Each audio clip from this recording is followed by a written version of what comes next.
और भाइयों क्या हाल चाल है। बस यहाँ पे भी ऐसे है यार। ये कोविड ने तो सब बेकार किया हुआ है। यहाँ पे क्या है कि पहले कुछ था लास्ट ईयर, तब से लॉकडाउन शुरू हुआ। 2-3 महीने तक लॉकडाउन रहा, फिर खुला धीरे धीरे। उसके बाद सामान्य हालत रहे। हज़ार वही आ रहे हैं, 500 पहले आए थे, हज़ार रोज़ के हज़ार आ रहे थे, 1400 के हिस्से आते। बट लास्ट फरवरी से यहाँ पे भी केसेस बढ़ रहे हैं। अब जो है हर रोज़ 10 से 9,000 केसेस आ रहे हैं। तो यहाँ पे हमारा जो लॉकडाउन है वो फिर से शुरू हो गया है। अब क्या है कि जो मॉल है सब बंद हो रखे हैं। जो नेसेसरी थिंग्स है लाइक जैसे ग्रोसरी है और अदर जो थिंग्स हैं वो खाली आप जा सकते हैं, वैसे आप मॉल में नहीं जा सकते हैं। यहाँ पे भी सेम इंडिया की तरह ये है कि करप्शन जो है वो बहुत है। जैसे पॉलिटिक्स, जैसे पुलिस है, पॉलिटिशियंस है, वो सब एक ही हैं। सो सेम है। इतना कोई तुम ऐसे सोचोगे कि वहाँ पे बड़ा रूल रेगुलेशन है, नहीं है। पैसे का खेल है। पैसा जिसके पास है उसकी है। यहाँ पे तो क्योंकि यहाँ पे एक छोटी सी कंट्री है, तो यहाँ पे जो जिनके पास पैसा है और वो पावर है, वहाँ पे उनकी ज़्यादा चलती है। महंगाई बहुत है, बोलने को बाहर देश है। फिर तुम सोचोगे कि यार वो बंदा क्या बोलते हैं, फिलीपींस में है। फिलीपींस में तो बड़ा खास होगा। दिक्कत यही है कि आपको सब दिखता है, बाहर से जैसे दिखता है वो अच्छा दिखता है, बट जब आप रहते हैं तो समस्याएं आपको पता लगती हैं।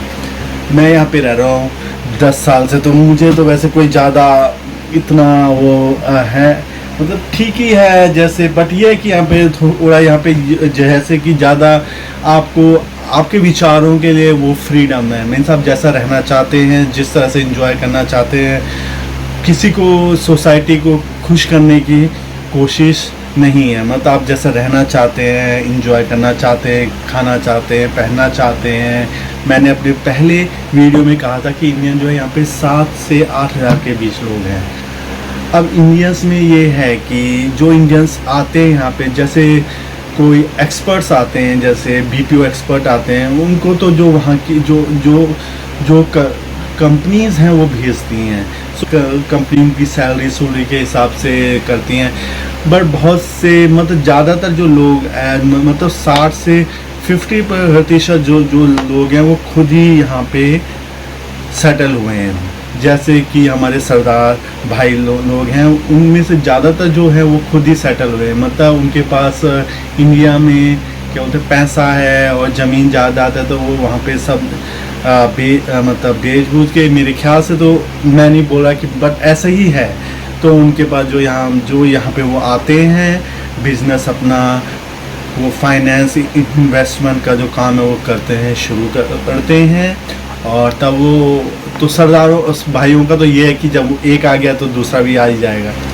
और कुछ जो यहाँ पे रह रहे हैं उनके बिजनेसेस है, जैसे कि इंडियन रेस्टोरेंट खोल लिया है, किसी ने ऑनलाइन कोई अपना काम कर रहा है, कोई थिंग देता है, कोई इंडियन ग्रोसरीज हुई, फूड आइटम्स, और सो ये सब है। तो अगर आप फिलीपींस आना चाहते हैं, यार आपकी गर्लफ्रेंड है कोई यहाँ पे रह रही है, या आपकी वाइफ है यहाँ पे, यार आपको यहाँ पे मूव करना है, तो सबसे फर्स्ट ये है कि आपको फर्स्ट चेक करना कि आपकी क्वालिफ़िकेशन क्या है। मैंने ये पहले भी कहा है कि जैसे आप बीपीओ से हैं, आईटी एक्सपर्ट हैं, टेक्निकली आईटी एक्सपर्ट है, या इंजीनियरिंग है, तो उनके लिए जॉब्स की अपॉर्चुनिटीज़ तो है।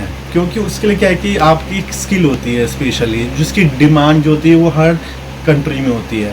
तो प्रॉब्लम ये होती है कि वर्किंग वीज़ा और सेटलमेंट। बट अगर आपकी वाइफ फिलिपिनो है या आप फिलिपिनो से शादी करना चाहते हैं, तो आपको वर्किंग 9A वीज़ा मिलता है, TRV। तो वो उसमें क्या है कि वो एम्प्लॉयमेंट के साथ आता है। तो अगर आपके पास वो वीज़ा है तो कोई भी जो कंपनी है वो आपको हायर कर लेगी, क्योंकि उनको पता है कि इसके पास वर्किंग वीज़ा है। सो उनको कोई प्रॉब्लम नहीं होगी कि फॉरेनर को हायर करने में और इंडियंस को हायर करने में। सो सेकंड, अगर आप सोचते हैं कि यार मेरे पास तो टेक्निकल नहीं है और इतना मैं जैसे कॉल बहुत से लोग इंडियन लोग हैं वो वर्क करते हैं सेंटर रिप्रेजेंटेटिव होते हैं, तो उनके लिए भी अपॉर्चुनिटी है क्योंकि यहाँ पे बीपीओज भी बहुत हैं। अगर आपके पास टीआरवी है, टीआरवी वीज़ा, इसका मतलब है कि आपके एम्प्लॉयमेंट के चांसेस पूरे हैं, तो आपको कोई वो नहीं होगी। अब नाउ दोस्त भाई लोग जो वहाँ पे इंडिया में भी व्यापार, उनके लिए उनको पहले देखना पड़ेगा कि उनके लिए सबसे इम्पोर्टेंट है कि फ़ंड की इन्वेस्टमेंट। अगर आप यहाँ पे जा रहे हैं तो अगर आपका टेक्निकल और एनी स्पेशल कोर्सेज की डिग्री नहीं है, मींस जो इसकी स्किल्ड कोर्स होते हैं उनकी डिग्री नहीं है, तो आपको तब आपके लिए थोड़ी प्रॉब्लम आ सकती है कि जॉब ढूंढने में। तब आपको वहाँ पे क्या है कि अगर आपका फाइनेंस, आपका जो बैकग्राउंड है फाइनेंशियली बहुत स्ट्रॉन्ग है, तो आप यहाँ पे मूव करिए। देखिए कि आप अगर जो व्यापार इंडिया में कर रहे हैं, अगर आप वो यहाँ पे भी कर सकते हैं तो फाइनेंस आपके पास है, अपना व्यापार कीजिए स्टार्ट और देखिए क्या होता है।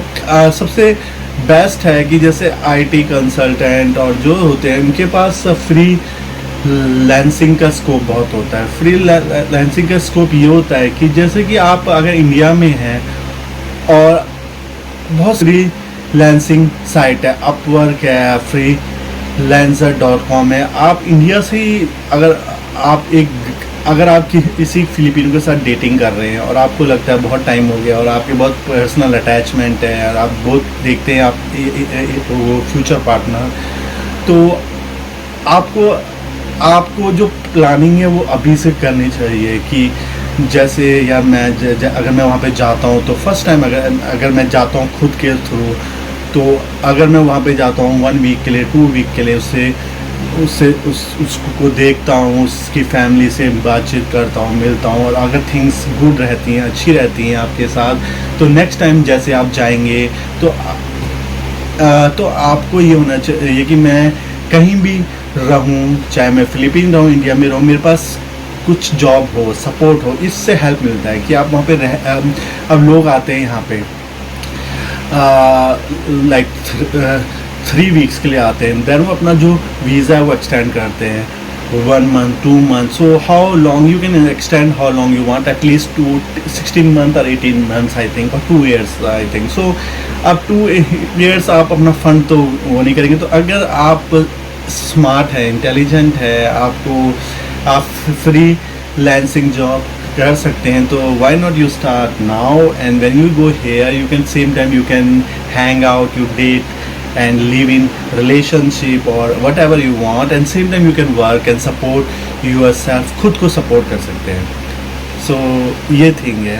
मैंने भी जब मैं भी आया था, नहीं मैं जब था मैं थाईलैंड अपनी वाइफ से फर्स्ट टाइम भी बहुत ट्रैवलिंग कर रहे थे, then I come here, I see her, I meet her family. उसके बाद मैंने भी थोड़ा फ्रीलांस का काम किया था, जहाँ मैं यहाँ पे रहा था, फिर कंपनी के थ्रू हायर हुआ था, और ये सब।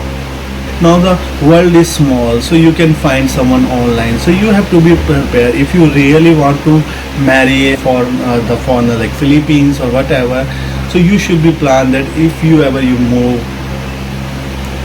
आपको अपने को सपोर्ट कैसे करना है।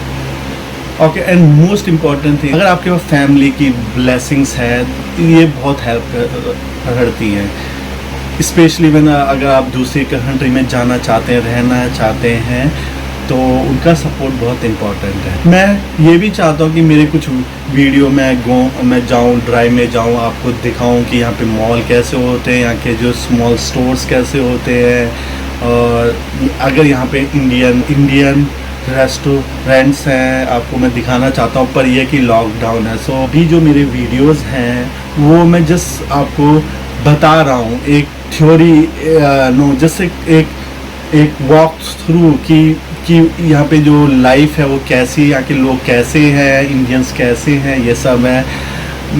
जैसे जैसे लॉकडाउन ख़त्म होगा मैं आपके लिए वीडियो बनाऊंगा, बाहर जाके भी, शॉप्स में, मॉल्स में। Please give me more confidence. Please subscribe, like my channel. Thank you. Bye.